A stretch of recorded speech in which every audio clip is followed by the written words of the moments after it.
ওম নমঃ শিবায়। আজকের মহাবাক্যের তারিখ 19শে মে 1968। বুদ্ধিমান বাচ্চারা, এই চোখ হলো নাম্বার 1 লোকসানকারী, বড় ধোঁকা দেয়। বাবা বোঝান, এর বদলে তোমাদের তৃতীয় নেত্র মেলে, তার দ্বারাই কাজ করতে হবে। নিজেকে আত্মা মনে করে সবাইকে আত্মাই দেখো। আত্মারা সব হলো ভাই ভাই। দেহ অভিমান ছিন্ন করতে থাকতে হবে। ওম নমঃ শিবায়। শিব জয়ন্তী প্রতি বছর পালন করে। শিব বাবা হলেন নিরাকার, কল্যাণকারী। বাবা আসেন তো নিশ্চয়ই বর্ষা দেবেন না? তার নামই হলো শিব, দ্বিতীয় কোনো ওনার নাম হয় না। যে কথা বলে সেও হলো নিরাকার। এ হলো আত্মিক নলেজ, তো আত্মিক বাবাই দিয়ে থাকেন।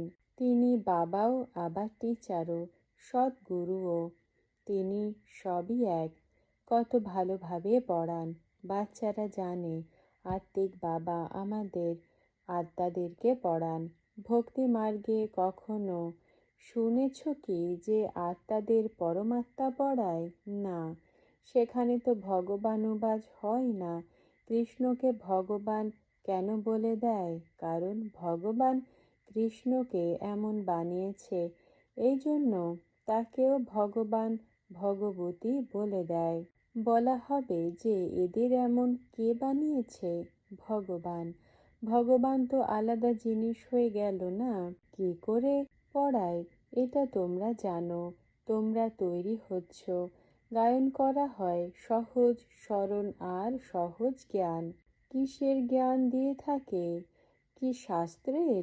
তিনি তো কোনো শাস্ত্র পড়েন না। ব্রহ্মা দ্বারা বাবা স্থাপনা করেন। স্থাপনা জ্ঞানের দ্বারাই হয়। ভাগ্যশালী রথের ওপরে বসে জ্ঞান দিয়ে থাকেন। বাবা তোমাদের বলেন তোমরা পদ্মা পদম ভাগ্যশালী। বাবা তোমাদের কত উচ্চ বানাচ্ছেন। তোমরা এই লক্ষ্মী নারায়ণ হও। শরীর তো তোমরাও বদলাবে। তোমরা এখানে এসেছই মানুষ থেকে দেবতা হবার জন্য। সর্বপ্রথমে আবার তোমরা দেবতা হও, এরপর নামতে থাকো। 5000 বছর পরে কুম্ভ হয়। কুম্ভ সঙ্গমকে বলা হয়। জ্ঞানের সাগর বাবাকে তোমরা ছাড়া আর কেউই জানে না। জ্ঞান সাগর শিব বাবার সমস্ত জীবন কাহিনী তোমরা বাচ্চারা জানো।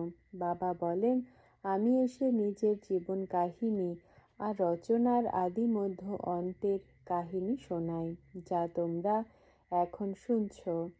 বলে না যে দেবতাদের ছায়া পড়ে না, মানুষের ছায়া পড়ে।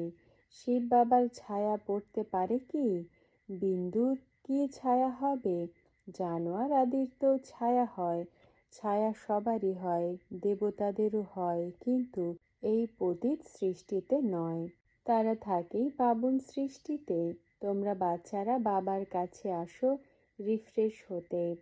তোমরা জানো বাবা আমাদের মানুষ থেকে দেবতা বানান কি করে? শুধুমাত্র বলেন আলফকে স্মরণ করো তো বাদশাহী হলো তোমাদের। অসীম জগতের বাবা অসীম জগতের বাদশাহী দিয়ে থাকেন। আলফকে জানলে তোমরা স্বর্গবাসী অবশ্যই হবে, আমি গ্যারান্টি করি। যারা জানে তারাই স্বর্গে যাবে, কিন্তু তাতেও রাজত্ব রয়েছে। যতটা যে পড়বে ততটা উচ্চ পদ পাবে। পড়তে অবশ্যই হবে। বাবা পড়ান তো স্টুডেন্টদের দায়িত্ব হলো পড়া। বাবার থেকে কত বড় লটারি মেলে এই লক্ষ্মী নারায়ণ হবার, তো কেন না আমরা নেই?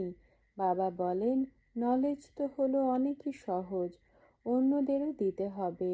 রাজত্ব স্থাপনা হচ্ছে, প্রজা বানাতে হবে। যে অনেক সার্ভিস করে সে সবারই অনেক প্রিয় হয়, উচ্চ পদও পায়। এ হলো রেস। কিসের? স্মরণের যাত্রার। নিজেকে আত্মা মনে করে বাবাকে স্মরণ করো। আত্মা তো তোমরাই হলে। শান্তিধামে শরীর হয় না। তোমরা অধিবাসী সেখানকার, এরপর এখানে পার্ট প্লে করতে আসো। বাবা বলেন, আমিও সাধারণ তনে আসি। ব্রহ্মা দ্বারা স্থাপনা গায়ন করা হয়। তোমরা দেখো স্থাপনা হচ্ছে। তোমাদের কাছে প্রশ্ন করে যে তোমরা কি সার্ভিস করো, বলো তোমরা যা চাও তা আমরা সার্ভিস করি। বিশ্বের শান্তি চাও না, আমরা সেই সার্ভিস করি। ব্লাড দিয়ে আমরা লিখে দেই, কিছু বছরের মধ্যেই বিশ্বের শান্তি স্থাপনা করে দেখাবো। বিশ্বের শান্তি ছিল, তাই না? এই দেবী দেবতাদের রাজ্যে শান্তি ছিল, এক রাজ্য ছিল। এখন আবার রিপিট হচ্ছে। শান্তিধাম যাওয়ার জন্য তোমরা বাবাকে স্মরণ করো। পুরনো শরীর ছেড়ে ঘরে যেতে হবে। এ তো অনেকই ভালো। এই প্র্যাকটিস করতে হবে। এরপরে যে শ্রীমতে চলবে সেই শ্রেষ্ঠ হবে। নম্বর অনুযায়ী তো যাবে, নিচের পুরুষার্থ অনুসারে। যে নাম্বার চাই হও। বাবা মাম্মাকে ফলো করো তো তোমরা মালাতে এসে যাবে। মালার জ্ঞানও কারোরই নেই। কোনোই দেহধারীর এই জ্ঞান নেই যে মালা কিসের তৈরি হয়। সবাই বলে যে মালা জপো, কিন্তু কিসের তৈরি মালা তা তো বলো। কখনো বলবে না। উপরে হলো শিব বাবা, এরপর ব্রহ্মা সরস্বতী, এরপর হলো মালা। প্রবৃত্তি মার্গের জড়ি হয়, নিবৃত্তি মার্গের মালা হয় না। এই অসীম জগতের সন্ন্যাস, সেটা হলো সীমিত জগতের। পুরনো ছেড়ে নতুন দুনিয়াতে যাওয়ার পুরুষার্থ করো। বাবা বলেন, আমাকে স্মরণ করো। মায়া বলে, নিজের পতিকে স্মরণ করো। গৃহস্থ ব্যবহারে থেকে সব কিছু দেখেও দেখো না, আমাকে স্মরণ করো তো পাবন হয়ে যাবে। বাচ্চাদের কাছে বাবা প্রশ্ন করেন যে সবাই এখানে নিশ্চয় বুদ্ধি হয়েছ যে আমরা বাপ দাদার সম্মুখে বসেছি, কারণ জানে যে বাপ দাদার সম্মুখে বসে রয়েছ বাবার থেকে বর্ষা নেওয়ার জন্য। বাবা আর সৃষ্টি চক্রকে তোমরা বোঝো, তোমরা জানো। এরপর ওই বাবার কাছে এসেছো, যার কাছে প্রত্যেক 5000 বছর পরে আসো আর পুরুষার্থ করে সুখধামের মালিক হও। আমরা হলাম পুরুষোত্তম সঙ্গম যুগী বাচ্চা, আর কলিযুগে দুনিয়াকে ছেড়ে দিয়েছি। এখন আমরা ঘরে ফেরত যাচ্ছি। কি করে? বুদ্ধিযোগ বল বা স্মরণের যাত্রার দ্বারা। অন্য যাত্রা তো অনেক রয়েছে, তোমরা বাচ্চাদের হলো একই। প্রত্যেক 5000 বছর পরে একবারই আত্মিক যাত্রা করো। এর জন্যই বোঝানো হয় যে অন্তর্মতি, যেখানকার স্মরণ সেখানে গিয়ে পৌঁছাবে। এই হলোই তোমরা বাচ্চাদের জন্য। বুদ্ধিতে রয়েছে আমরা ঘরে যাই, এরপর সুখধামে যাব। এখন হলো দুঃখধাম, এ তো বোঝো তাই না? নিশ্চয় বুদ্ধি বিজয়ন্তী, রাবণের ওপরে বিজয় প্রাপ্ত করে স্বর্গে যাবে।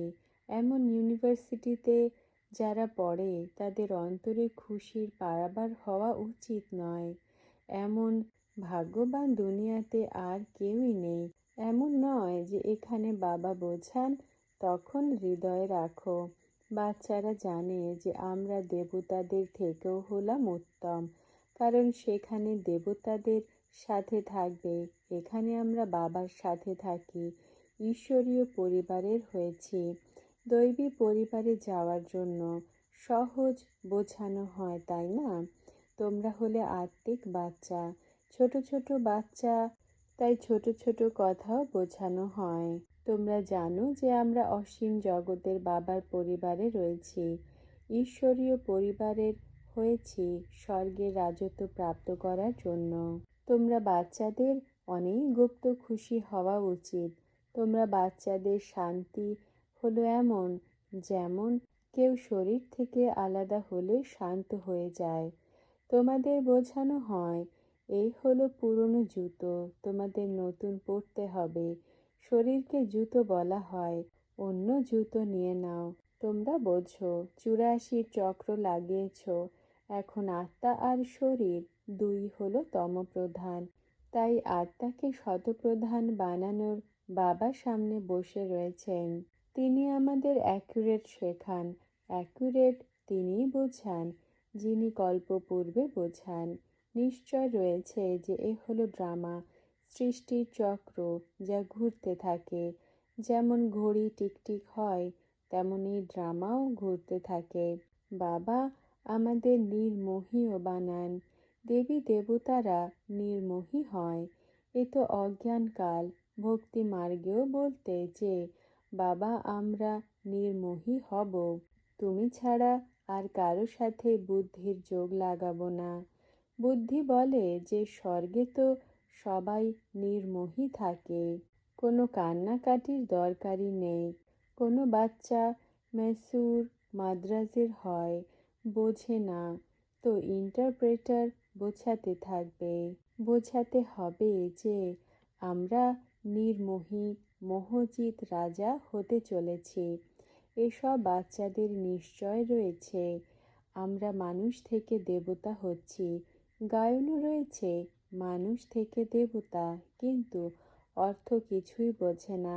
তোমরা বাচ্চাদের বুদ্ধিতে অর্থ রয়েছে। তোমরা জানো এই ভারতবাসী এক তো পুতুল পূজা করে। তোমাদের এটা দেখে ওয়ান্ডার লাগে। পূজা করে অকুপেশনকে জানে না। এ তো ওয়ান্ডার, তাই না? আর বাচ্চারা বুঝেও থাকে যে ভক্ত ভগবানকে খুঁজতে থাকে পাথর নড়িতে। তোমাদের খোঁজার দরকারই নেই। এখন তো তোমরা তাঁর কোলে বসে রয়েছ। কোলে উত্তরাধিকারী বসে। এখানে তো সবাই পবিত্র থাকে। যদি কোনো অপবিত্র লুকিয়ে এখানে বসে থাকে তো নিজের ভাগ্য নিজেই খারাপ করে, আরোই বেশি নিজের লোকসান করে। হোলি হওয়া তো ভালো। এখন তোমরা আনহোলি থেকে হোলি হও হোলি ওয়ার্ল্ডে যাওয়ার জন্য। এ হোলি ওয়ার্ল্ড নয়। হোলি তৈরি হচ্ছ সম্পূর্ণ। হোলি এখনো হওনি, হয়ে যাবে তো তখন লড়াইও লেগে যাবে। এখানে হোলিয়েস্ট অফ হোলি তৈরি হচ্ছ। যারা ভালো বাচ্চা, ভালো পুরুষার্থী রয়েছে তারা তো বোঝে যে আমরা হোলি হয়ে আর দৈবী গুণ ধারণ করলেই বিজয় মালাতে গ্রথিত হয়ে যাব। মালা সুমিরন করা হয় না। আর তো প্রসিদ্ধ রয়েছে 9 রত্ন বলে। 9 নম্বর হলো যে রত্ন বানিয়ে থাকে, তাকে আবার লোহার বাক্সে রাখে। বাবা বলেন আমার জন্য সোনার বাক্স হয় না, আমি লোহার বাক্সেই বসি। এ কথা তোমরাও শোনো। তোমরা জানো অনেকবার গোল্ডেন এজে আবার আয়রন এজে এসেছো। এও হলো ওয়ান্ডারফুল। তোমরা বাচ্চাদের বুদ্ধিতে রয়েছে যে আসক্তি ছিন্ন করতে হবে। ভক্তি মার্গ পূর্ণ হয়েছে, এখন জ্ঞান মার্গে রয়েছ। আবার ভক্তি মার্গ শুরু হবে। নলেজ হলো কত সহজ, শুধুমাত্র দৈবী গুণ ধারণ করতে হবে। এই হলো চোখ নাম্বার 1 লোকসান কারক, বড় ধোঁকা দেয়। বাবা বোঝান এর বদলে তোমাদের তৃতীয় নেত্র মেলে, তার দ্বারাই কাজ করতে হবে। নিজেকে আত্মা মনে করে সবাইকে আত্মায় দেখো। আত্মারা সবাই হলো ভাই ভাই। দেহ অভিমান ছিন্ন করতে হবে। দেহের ধর্ম সব ছেড়ে নিজেকে আত্মা মনে করে ভাই ভাই মনে করো। বাবাকে স্মরণ করো তো জন্ম জন্মান্তরের পাপ কেটে যাবে। এমন নয় যে ভুলে যাই, তখন যাত্রা হয় না। যাত্রা তো নিয়ম অনুযায়ী করতেই হবে। বাবা বলেছেন একটু একটু সার্ভিস করে এরপর 8 ঘন্টা এই সার্ভিস করতে হবে। তখন তোমাদের অবস্থা উচ্চ হয়ে যাবে, জং বের হয়ে যাবে, তখন উঠতে পারবে।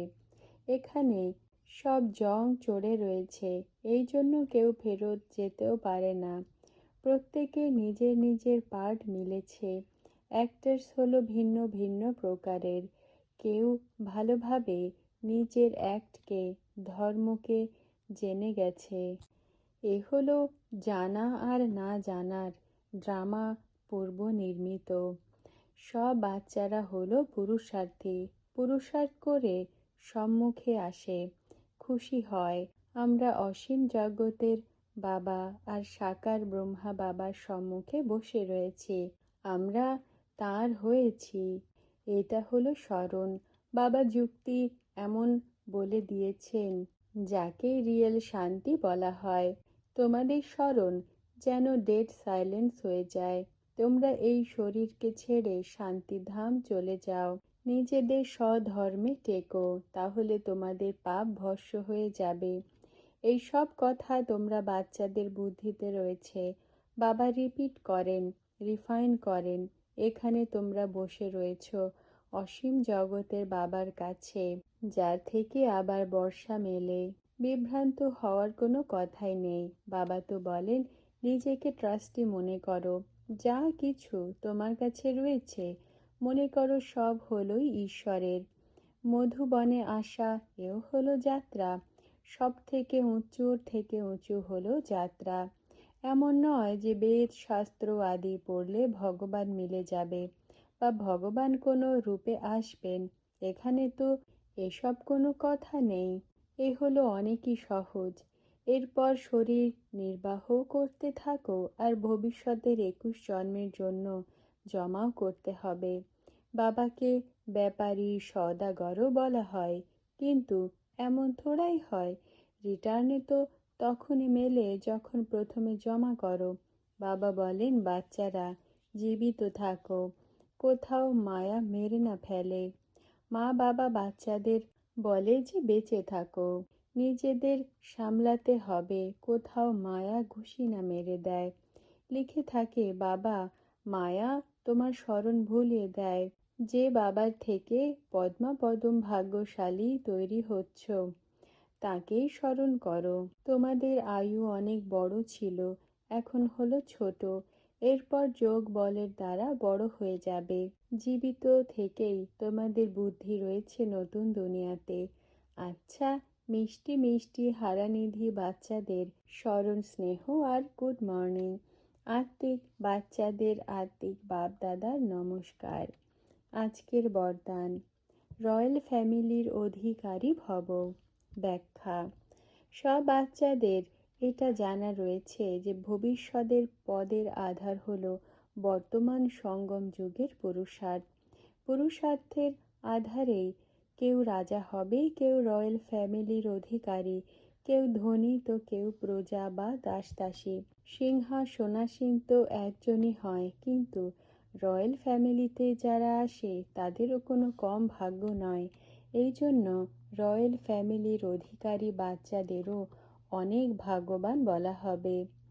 এর জন্য কি পুরুষার্থ করতে হবে তার নিশানি শোনাও। যারা রয়্যাল ফ্যামিলির অধিকারী হবে তারা সদা নিজের পিওরিটি রয়্যালিটিতে থাকবে। কোথাও কোনো সীমিত জগতের আকর্ষণে চোখ ডুববে না, সদা অলঙ্কারে সজ্জিত থাকবে।